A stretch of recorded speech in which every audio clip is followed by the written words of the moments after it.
Hi everyone, this is Pennsylvania attorney Evan Gutman here with video number 29 of my legal video education series.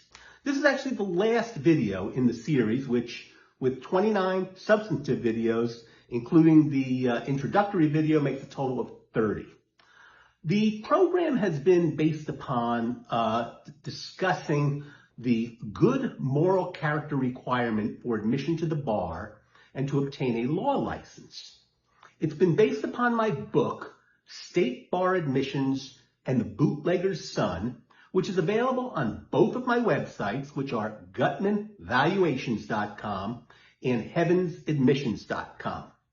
Both websites also contain two other books I wrote, one of which is a supplement to State Bar Admissions and the Bootlegger's Son, and the other is a fictional novel titled Heaven's Admissions Process. It's an upbeat, somewhat comical, light, humorous novel, and it compares the criteria for being admitted into heaven with the criteria for obtaining a law license on earth. Each one of the videos also has a PDF that is associated with it, and you can get to that PDF by clicking on the link, which is on my Facebook pages. I have a personal Facebook page, which has the videos, and then also a separate Facebook page, which is titled Judicial Constructive Criticism Network. And I also maintain a YouTube page, which is by the same name, Judicial Constructive Criticism Network. And the YouTube page has links to my websites also, so you can view the PDF associated with each one of the videos, including this one there.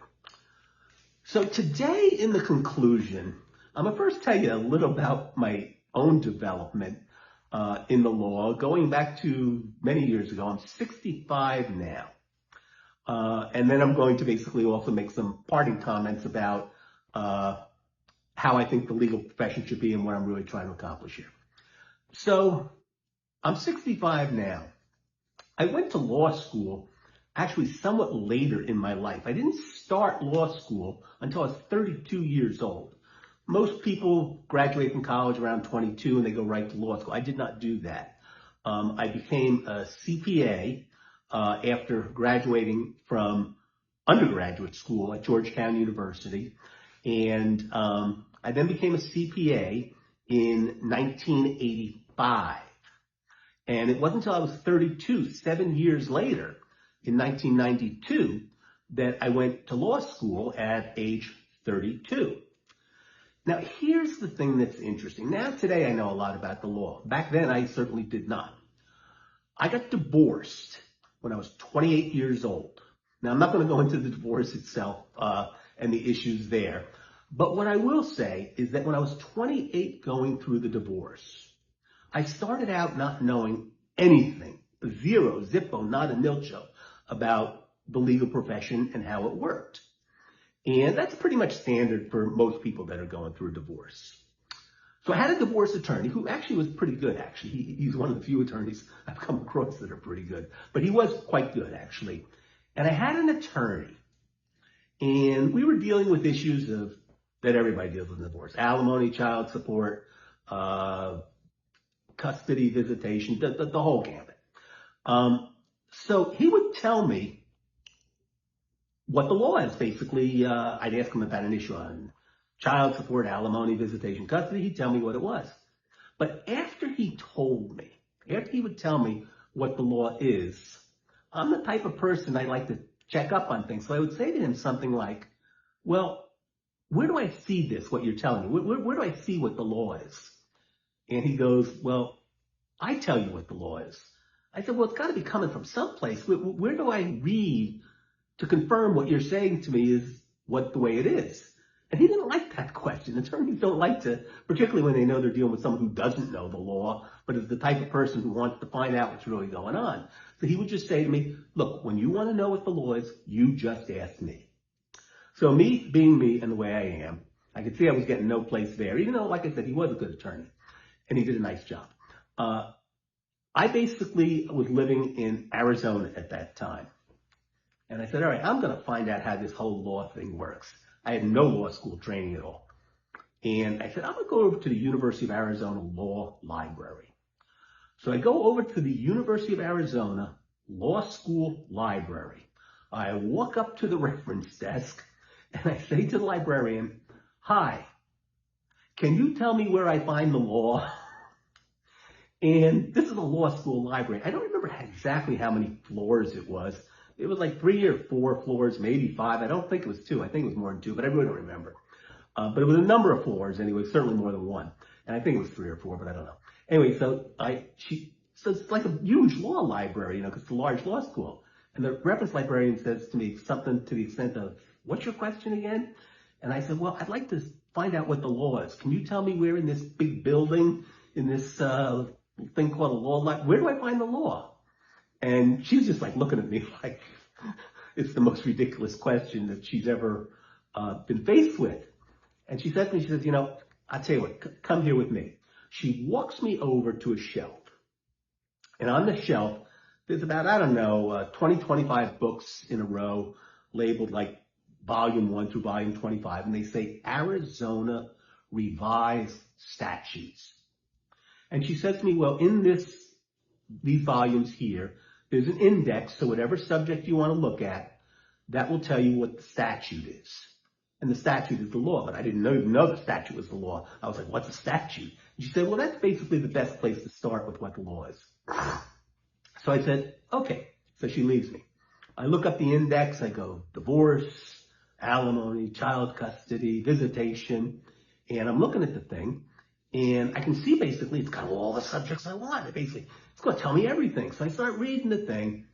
And I'm feeling very empowered by this because I now know what the law is. So I don't remember exactly what the question I had, the specific question on this that I had with my attorney was, but I go back to him and I say what they always love when you find out what's really going on, then you go back to them. And I said to him, "Well, you told me so-and-so, but this is the law here. I read it in this book and here's a photocopy of it." Took some photocopies. This says it's a little different. It says this is what the law is. And he looks at me and he says, "Well, that's what the statute is, but it's been interpreted by the court somewhat differently. The court says that what the statute means is such and such." And I'm like completely confused. I mean, what do you mean the court says? I got the law here. This is it. It's on a piece of paper. It says this is the law. What's the court doing saying it's something else? That the law is the law. This is what it says the law is. He says, "No, basically, the statute tells you what the legislature enacts as the law, but then the courts interpret it. And sometimes the interpretation doesn't comport exactly what it appears the statute is saying to the average individual." So I said, "Well, you're telling me the law is not the law." So I did not understand this concept at all. I mean, the concept that I'm reading a law and it doesn't mean what it says. So anyway, I finally figured out just let the attorney do it, which is what I did at that point in time. Later, as I got older and began to know more and more, I wasn't quite so willing to do that and accede to it. But in any event, at that point in time, I did it because I just thought the law was the law. And apparently, in my view, since the law was the law and since judges, I felt, knew the law, that every judge would come up with the same conclusion. It was just a matter of going into their brain, picking out what the law is, and then they come to the same conclusion. The whole concept that different judges arrive at different conclusions was just so totally foreign to me. It really was. Now I know better. So here's what I think the legal profession should be like and what I've been really trying to accomplish with these videos. As far as the state bar admission and process and how to become an attorney, I do believe there should continue to be a moral character review process. It should focus primarily on whether an individual has been convicted of a crime. Because that's the basic standard that the average person in society goes by. We tend to feel if you've never been convicted of a crime, you're an okay person. If you've been convicted of a serious crime, certainly, then there's a problem and you could have a bar interview process, in my view. But for the most part, the review process will consist of just asking, have you been convicted of a crime? That's pretty much how most professions work. In addition to that, if they want to add additional questions. I don't have an objection to it per se de facto final objection, but my position is if they're going to ask other questions to non-attorney bar applicants, they have an obligation to ask those exact same questions to licensed attorneys on a regular and periodic basis. Not necessarily every year, but certainly every few years. Because the bottom line is a person's character changes as they get older.